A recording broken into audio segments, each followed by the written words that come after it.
It's the Kyle Hyman Show on Redeemer Radio.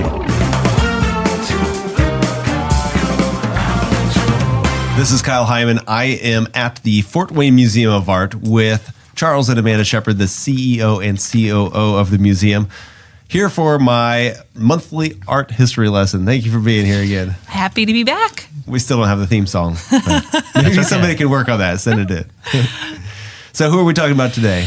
Talking about Salvador Dali, who a lot of our listeners probably have heard of. And he's one of those artists that if you don't know a lot about art, I love Dali. Yeah, or that's where I am. Oh, okay. All right. I'm sorry. I didn't mean Don't know a lot about art. But he ranks up there with people like Monet and Picasso and even contemporary artist Chihuly as the names that seem to rise to the top. And I think his story, is deserving of that kind of fame. In my mind, he's a little up and down on his life was a little turbulent, and we'll talk about that. Yes. And surprise, he was a Catholic, so with an interesting conversion story as well. And a cool mustache. Yeah. Yes. Yeah. Rather dramatic mustache. I don't know a whole lot about art or artists, but there's the Christ of St. John of the Cross that he did, Salvador Dali did, that I had as a poster in college hanging up on my wall. It was such a cool image of this like top-down vision of the crucifix. And his work is cool. It's just cool. People are probably most familiar with the melting clocks, if you've seen decay of memory over time or something like that. Yeah, and it's interesting because that is the first thing people think of. And then the next thing they think of is strange, elongated legs of animals and other weirdness that you kind of would think that you're not going to find a Catholic in this man. You're not going to find somebody who really believes and who's very, deeply a believer, because he's such a weird, like, little art troublemaker. Yeah. But actually, he's quite devout. So let's position him in time for our listeners. He was born in 1904 in Spain, and his dad was a staunch atheist. His mother's family were devout Catholics, and he struggled with his faith. I think he didn't even have faith until he was 35 or 40 years old. We found that he came back to the faith or converted for the first time around 1940. And at that point is when he started making biblical Catholic Christian art, which seems to be the story is, once you make that conversion, what flows from you is a reflection of what you're feeling and believing. Sure. I think it's important to note, too, that as he tried to establish himself as an artist, he, like many artists in the same situation, he struggled with what to paint, how to stand out. He used to call on Pablo Picasso with frequency, to the point where Pablo Picasso used to try to pretend he wasn't home, and he'd leave him waiting in a chair out in the foyer because he just drove him crazy. Yeah. This weird guy with the mustache, even then. Yeah. But he was trying to get tips on, what should I paint? What should I do? That coming at the time when his faith isn't fully formed, he's going to go off in a lot of different directions, and he comes back to the faith when he's been established now. So he can do what he wants to do. He's not worried about what Picasso thinks of him now or what anybody thinks of him. He's 40 years old. Career is all settled.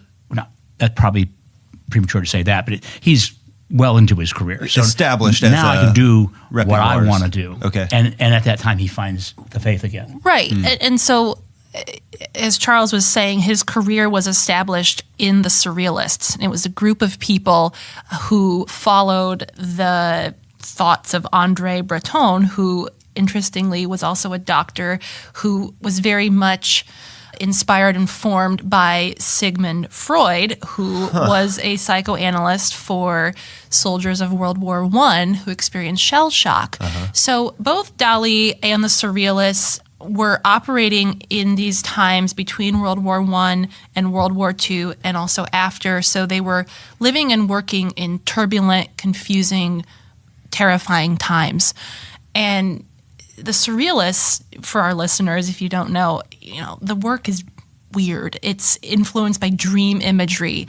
It's surprising and shocking, almost apocalyptic, strange desert lands with, malformed animals and incongruent imagery. And, at times it's disturbing. Most of the time it's just weird. A little wacky. It's not not disturbing or grotesque. It's wacky. Yeah. And, you're like, oh yeah, I had a dream about that myself. I get it. A man sitting with a cloak that goes over his shoulders and over his head, sitting there in the forest, and you peek around and it's not a head, it's an empty bird cage.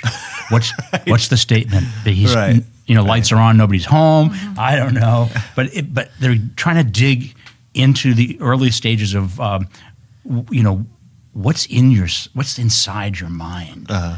And they believed that through psychoanalysis and the study of dreams, you could get to ultimate truth about yourself and about the meaning of life and metaphysics. And this was also the time of the atomic bomb and the proliferation of new science technologies, and we're getting close to space travel.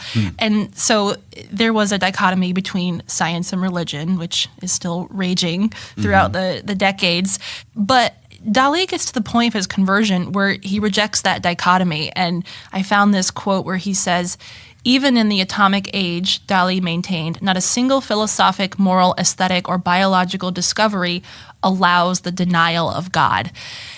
And that was an important moment for him, because I think it meant that he could continue to explore the surrealist imagery, the mystical imagery of the writings that he was reading, St. John of the Cross, and also depict the spiritual, Christ-centered imagery that's so central to the faith. And that leads us to the painting that I thought was really beautiful, the Sacrament of the Last Supper that he did in 1955. And this is actually in the National Gallery in Washington, so it's on American soil. And it's a 9-foot canvas, very large. And it is Christ and 12 people. Not going to say they're disciples yet, because some art historians dispute whether they're literal depictions of the disciples, of the apostles, Interesting. And Christ is at this table, and it's overlooking this endless, craggy coast with this perfect light spilling out over this bay and this craggy rock. And Christ is both at the table, but he's also somewhat transparent along that horizon. And then the whole setting is within the 12-sided dodecahedron.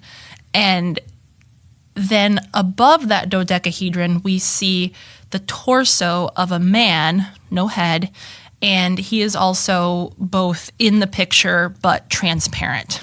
Yeah. We see perfect symmetry throughout.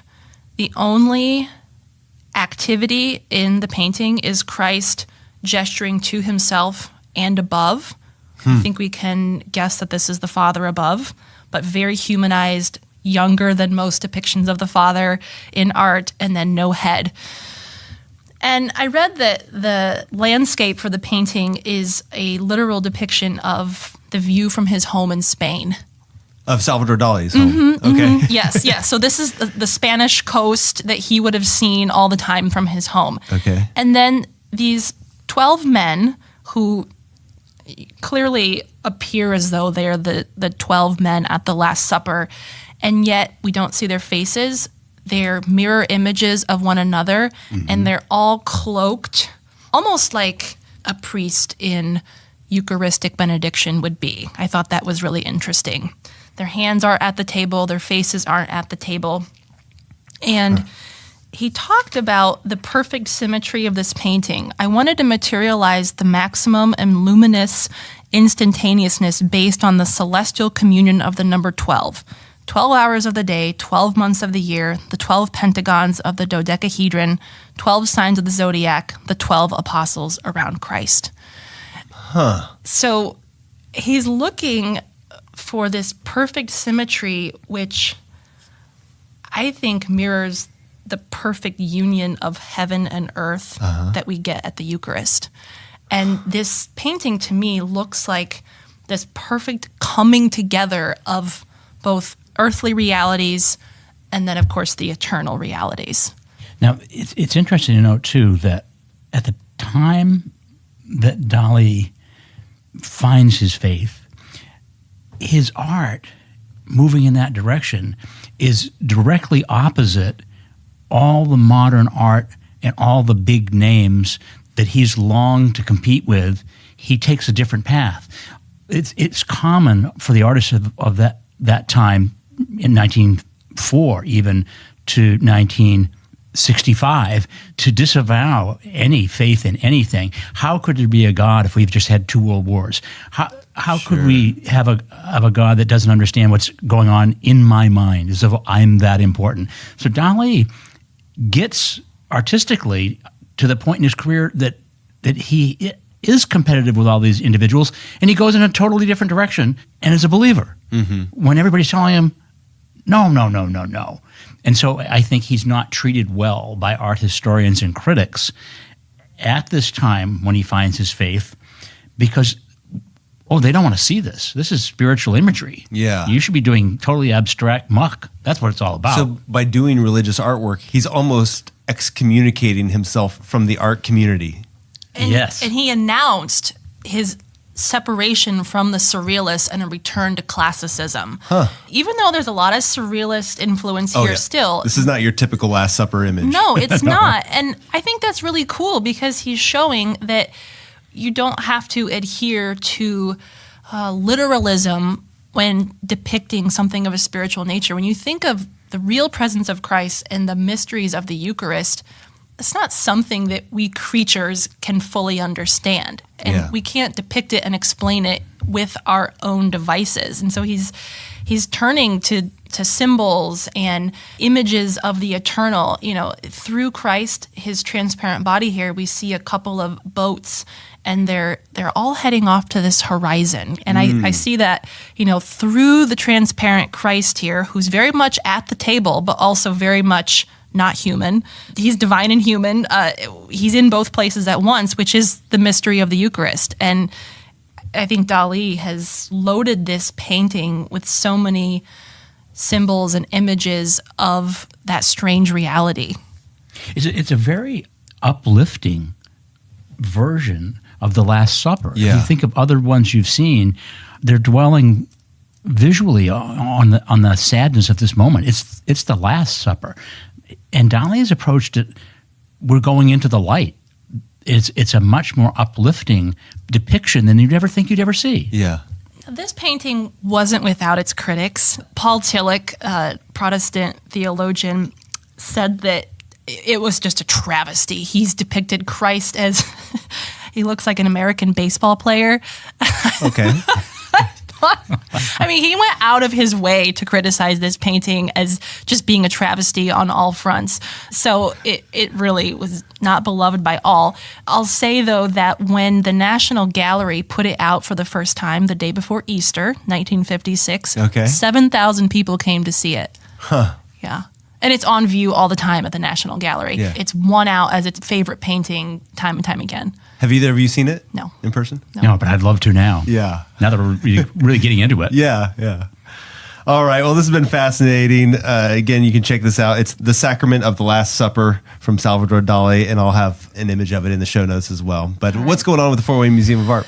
Well, it's springtime. We are opening up a whole new set of shows. We've got some photography, we've got lithographs from the collection, and we are getting ready for warm weather and a whole new set of shows. And a tremendous, actually 2 tremendous installations in the atrium spaces.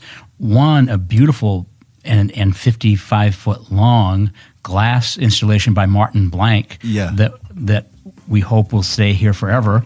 And then a gift that came in over the holidays by artist Steve Lynn, who got a collector of his to donate the piece that's dedicated to the Watts Towers that were created by a fellow named Rhodia an immigrant to America who had no skills to do anything except build, and he couldn't get a job. So he built these towers as an art gift to the world. Huh. We have a version of that done by Steve Lynn. Yeah, it's very cool. All right, people can check it out. Stop by downtown Fort Wayne for the Fort Wayne Museum of Art and fwmoa.org. FWMOA on social media as well. Thank you so much, Charles and Amanda Shepard, for sharing a little bit about Salvador Dali. Appreciate it. Thanks for having us on.